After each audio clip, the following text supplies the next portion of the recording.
Carving up the context, as the head coach of the Colorado Buffaloes, primetime Deion Sanders says, "Give me my theme music."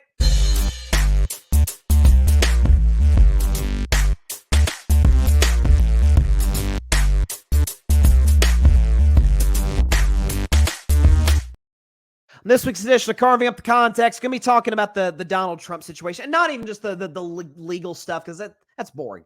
It's boring. I mean, maybe not to those in our legal system, but generally speaking, I think most people, myself included, weren't watching wall-to-wall coverage of the Trump Stormy Daniels trial, as it became known to a certain degree, right? The hush money trial. What I want to dive into, and let me step back for a second. This may surprise some people, but it's the God's honest truth. I have been invested and interested in U.S. history, but in particular presidential history, longer than I have been professional in college sports. Honest hand to God, that's the truth. And I don't know why it is. I just got into it from a young age. I remember when my mom, years ago when I was a little kid, got these little cards, these little, these cards at the dollar store or something. Just like she was like, "Hey, maybe he'll like this." And basically, what it was, like on the front, it was the portrait of the president, and like below it had like the number, whatever number they were, like Abraham Lincoln, and the number 16 below that. And on the back, it would have how long their term was, fun facts about them, their cabinet, like all the major facts about that president. So I've been fascinated, so much so that 2 years ago I was joined by my man Isaac Lawson, who I believe is a history major, if I'm not mistaken, and is just as invested in this as I am. And we did you could check it out on YouTube, a 10-part podcast series talking about the 46 U.S. presidents. We went one by one, Washington, all the way to what was at that point a pretty young Biden administration. And then the last episode, we ranked the presidents and gave our own personal lists. And it is also, my dad actually texted me, and it's notable that I have a great uncle in my family who flew with, if I'm getting this right, President Nixon and President Ford. And actually I have from him, and I thank him greatly for this, a plate, that Gerald Ford, I guess, ate off of. So I don't know, it's kind of cool to have that memorabilia. So I've been invested in presidential history my whole life, longer than I have sports. And so that's partly why I wanted to get into this today. So Donald Trump, guilty on 34 counts in this hush money trial. And there's so many layers of Trump, of his rise, of how he's become the focal point of the Republican Party over the last 8 years. And the thing that I kind of want to focus on is the fact that this is a guy who has been in no other uncertain terms, I say this is a political independent who leans left socially and leans right physically, is in no other uncertain terms a con man. And what I mean by that is this is a guy who not just lies, politicians lie. Like we know that, both sides of the aisle. But not only lies, but frames a narrative that is truly and completely not based in fact. Make America great again. Okay, well, maybe on its face doesn't sound like terribly harmful, but what was great when it's saying make America great again? Well, what point in history are you referencing? How have we gone back? Because obviously this is a campaign slogan going back to 2015 when he first ran. Let's go back to 2015. So what prior to 2015 had we gone severely backwards on as a country? I'm not talking about the economy, because the economy goes up, economy goes down, economy somewhere in the middle. The president certainly has an impact on that, but it's not completely based on him. There's a ton of factors we don't have time to get into that affects that. What have we gone backwards on? Because women have got more rights in the last 100 years. Black folks have got more rights in the last 100 years. The LGBTQ plus community has got more rights in the last 100 years or so. I'm saying that because Donald Trump is 78 years old, so I'll go even prior to Trump. It's this false idea of an America that never really existed. And he's painting that today with the, talking about how this is the Biden district, Biden DOJ that has put this together, that has put him in position to become the first convicted felon in the history of the United States presidency, which is obviously on its face ridiculous because the fact that this was a state case, not a federal case, and Biden has absolutely zero say whatsoever on the Manhattan District Attorney's office. But I think what is fascinating about this is Trump is going to have to pick his Joe Biden. Because either Biden is an old, geriatric, doesn't know where the hell he is in the world type of dude, or he's this evil genius. And by the way, I say this, I'm not exactly a Democrat, I'm an independent. Putting together this plan to jail his political opponents. The same DOJ that currently has two ongoing, or I believe trials they're about to start for Hunter Biden, the president's son, who in one case, the trial, let me make sure I pull this up and get this correct. In one trial, they're looking at whether he illegally bought a gun as a drug user. And another trial looking at whether or not he failed to pay his taxes between 2016 and 2019. Even better is the fact that Judge Mary Ellen Norica, I hope I'm saying her name correctly, and Judge Mark Scarsi, who are presiding over these two cases, are Trump appointed. So I will have to say, if this is Biden's DOJ, he's doing a pretty terrible job at protecting his son. So obviously on his face, that is insane. What to me is terrifying about this, about Trump, about his rise, or about what's gone on in the last 8 years for me, because again, as somebody who studied presidential history, it is quite unprecedented what we're seeing. I mean, I think the only time we can really compare it to is probably the 1860s, and we got a civil war out of that, is the fact that used to, people who lean right, conservatives, people who lean left, liberals, people somewhere in the middle where I'm at, tended to agree on what the problem was. We did. Whether it was the economy, whether it was inflation, whether it was, whatever the case is, things going on, geopolitics, whatever the case may be, international affairs, we tended to agree on those things, or what the issue was at least. We just disagree on how to get there. We just disagree on how to get there. Now we don't even agree with what the problem was. That would be like, I just want a breakdown of the 2024 finals. That would be like if, because we're going to argue over the next 2 weeks, who's going to win? Celtics, Mavs, who is the edge? The Mavs are going to win a game. Oh, they're going to win the series. So we're going to go back and forth on that. What if somebody entered the discussion and said, hey, you know what? It's actually the Detroit Pistons who are in the finals, not the Boston Celtics. The Pistons won the Eastern Conference. It's like, no, they didn't. No, that's the equivalent. We would not even agree on the basic facts around the situation. And as far as Trump, who has maintained his innocence, has called it the sham trial, and Biden this, Biden that, and is the fact that he is not only trying to paint a picture of an America that doesn't exist, but is also painting himself as, oh, I'm the most innocent man in America. And they're all coming after me. I thought about going into this specific detail, but no one did so better than one of my idols in the business. Part of the reason I even got into doing this, Colin Cowherd, who beautifully illustrated how Trump is a pretty shady guy in his podcast of the weekend. Take a listen. Donald Trump is now a felon.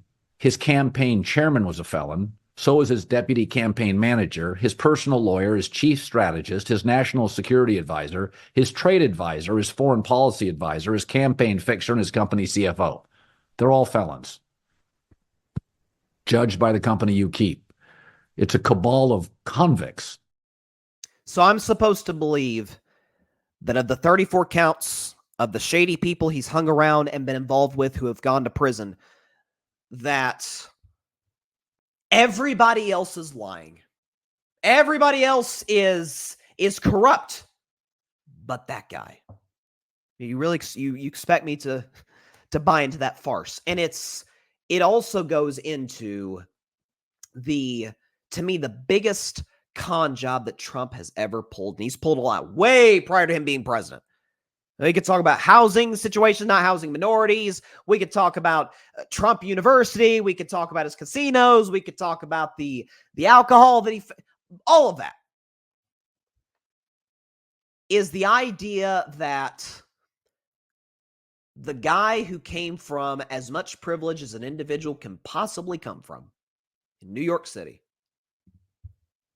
that of all those politicians come from all different backgrounds, families, it's that guy who cares about the little guy, the middle class. It's him who's looking out for the average everyday American. That, to me, is the biggest lie.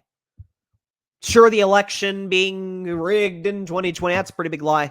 Caused an insurrection on the Capitol. And yeah, it was an insurrection. It was a little cute little riot or sightseeing event. It was an insurrection. They were trying to overturn the government, overturn the election. It was an insurrection. That, to me, has been the prevailing thing. That the guy who has been involved in corrupt business for decades, the guy who is multiple, who has a supermodel wife, who has, I believe she was a supermodel, Melania Trump, who has, been involved with the most powerful people in America in politics, not in politics, the Clintons, the Jeffrey Epsteins of the world. It's him who cares about the little guy. And it's the very reason that I haven't told very many people this, immediate family, close friends, but I believe it to my core. And if November 5th, 6th, whenever the election results are in, if I'm wrong, come back to me, come back to this episode, June 3rd, 2024, 1,000 subscriber celebration, and rip me for it because I'm that confident. If the voter turnout is where it needs to be in order for, it's similar to what it was in 2020, really. If we get that, Trump can't win. He's not going to win. It's he can't win. I think the idea, for the record, there's been a lot of debate about Joe Biden and, what's going on with the war between Israel and Hamas and all that. And the border situation. It's a very divisive presidency, depending on who you ask. But the idea that Trump has hurt himself more than Biden over the last 4 years, Biden's hurt himself more than Trump over the last 4 years, I find laughable. This is a guy who just got done, is now officially, for the rest of time, a convicted felon in the state of New York for the hush money trial, who's still got, I believe, 2 federal cases to come, who is, again, January 6th came after the election. People forget that. Came after the election, trying to overturn the election, which Trump and his supporters were obviously trying to do. The fact that the 2022 midterms, which was supposed to, I certainly thought it was going to be this red wave, kind of like what we saw in 2010 with the Tea Party movement, sort of in retaliation to Barack Obama and his policies, was like a red, drizzle, if that. Because all of the Trump-backed candidates in swing states, every single one of them lost. Just like they got swept in the 2020 election, just like they didn't get the returns they thought they'd get in 2018, this would now be potentially 4 consecutive losses for Trump and for the Republican Party, who, for whatever reason, refuses to move on from him, despite the fact that, I think if Ron DeSantis were the nominee, Ron DeSantis would be president on January 20th, 2025. I certainly believe if Nikki Haley were the nominee, she was putting dents in Trump's campaign. Biden was polling in the Democratic primaries as high as 95%. Trump was around 70%.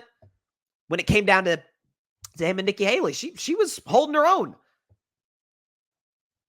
Tell me she couldn't have beat Joe Biden? Of course she could have beaten Joe Biden. Of course, maybe a Chris Christie, it might have been a little go either way. Biden probably wins, but it's close. The idea that a guy, Biden's old, Trump's 78 in a couple weeks.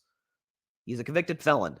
He's delusional. He disrespects black people, Jews, women, Christians, selling his fake Bible, during Holy Week of all times. That'd be like which I find as a Christian incredibly offensive. That'd be like if somebody sold a mosque, or not a mosque, sold a Quran during Ramadan. It's like, it's disrespectful it is to Muslims. That's what it is. The guy does not care about the little guy. It's the biggest lie he's ever told. And but by the way, has said such disparaging things about the military, about John McCain in particular. Loser, like people who weren't captured. Really. Listen, John McCain, the late great John McCain, wasn't a hero, wasn't the definition of what we look up to as Americans, then I don't know who is. I don't know who exists. And there's a lot of other instances, reports of people near him in his administration, people like John Kelly, who talked about he would disparage the military. He talked about, he did this military funeral for people. It really is. That to me is the thing I can't get past, is that a Republican Party who, by the way, not only do I have an issue with this, I agree with a lot of this, has over the years promoted themselves as the pro-military party, as the pro, not the Democrats don't, but as the pro-God party, or at least within the Christian context, endorses a guy who sells Bibles during Holy Week. And by the way, Trump Bibles, want to emphasize that they're not just any Bible, they're Trump Bibles. Disrespects the military constantly. Breaks the law constantly. Law and order party, right? That's the part I can't understand. Okay, Joe Biden's a Democrat. There's going to be many of those. There's going to be Republicans down the road too. The guy has literally openly spoke about being a dictator. I don't know if this feels like an easy guy to move off of, but for some reason, even though he keeps losing over and over and over and over, and everybody involved with this corrupt, they won't. No. This week's edition of Carving Up the Context,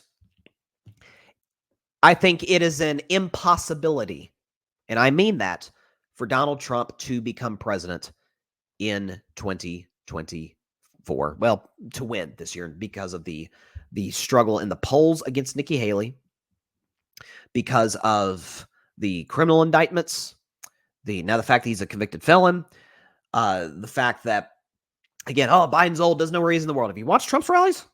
Guy didn't seem all that mentally, there. So, yeah, it keeps losing elections constantly for the Republicans. Don't know. Seems like a easy guy to move off of, but end of the day, this is the idea that he's this innocent dove, I find truly, truly laughable. That is it for this week's edition of Carving Up the Context. And again, we've had corrupt presidents throughout American history. Ulysses S. Grant, whose reputation has kind of come around, I think, for good reason in recent years, but he had some corruption within his cabinet. So did Andrew Jackson. Warren G. Harding was extremely corrupt. Richard Nixon, obviously, in the modern times, is kind of the guy prior to Trump who we all recognize, Watergate and all that, bombing of Cambodia. But this guy takes it to a new level, man. And by the way, there was a time when it became very apparent, Richard Nixon's probably going to get impeached. He's going to get impeached. He's going to be removed from office. He committed all these crimes, and it is obvious that he committed these crimes. And leaders in the Republican Party, like George Herbert Walker Bush, George W. Bush's father, obviously, was one of the people who told Richard Nixon, probably need to leave, man. Probably need to get out of here. And he did. He resigned. Only president in history to resign. And listen, it's, again, this is not anybody who will take this as like this anti-Republican. I'm not anti-Republican. I'm not anti-conservative. The conservatives, I think, have good ideas. I think the liberals have good ideas. I do. I believe that. I think, the idea we should just shun one party, I think is not productive. But when you consider a guy who's been all different political affiliations throughout his life, who has framed an America that never existed and hopefully never will exist in his mind about what was once great, and the idea that he's this innocent dove is objectively, factually incorrect. Thanks so much for watching the show on YouTube, and be sure to go click that big red subscribe button and check out the other clips and full shows from Carving It Up Live, as well as our other incredible content creators here on the Grid Network.